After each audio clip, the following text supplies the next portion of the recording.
Market is seeing finally action after 2 months of a lull period, especially the volatility seen in the market the months of March and April. Now, the month itself, if you look at it, the quarter numbers, we are seeing 6 main board IPOs. The numbers are roughly 9,000 crores of fund is being raised. But of course, the numbers are still muted as compared to the numbers seen in the third quarter of FY25 and even on the fourth quarter of FY25. But primary markets is coming back into the action. Now, is the IPO rush back?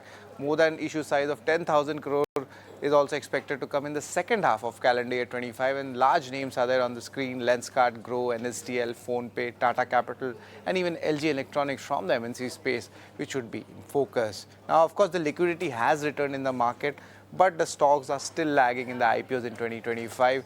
59% of total issues, both if you include the main board and the SME, are still trading below the issue price, and only 41% are trading above these numbers.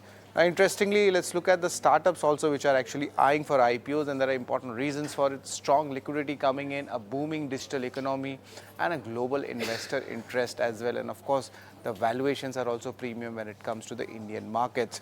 Now, the startups hitting the street in 2025, they include PhonePe, Zepto, Boat, Cardeco, and including Bluestone, Avance, Grow, and even Physics Wala. So this is the entire list, the startups actually hitting the street as well. But now let's see how the wealth creation has actually panned out in the IPO street this year.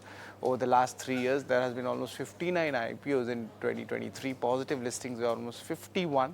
2024, this number was on the higher side, 72 positive listings out of the 90 IPOs.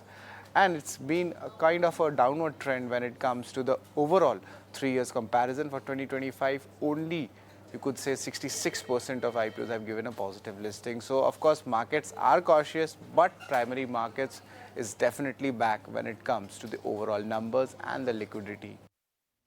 Okay, the primary markets are making a comeback in the month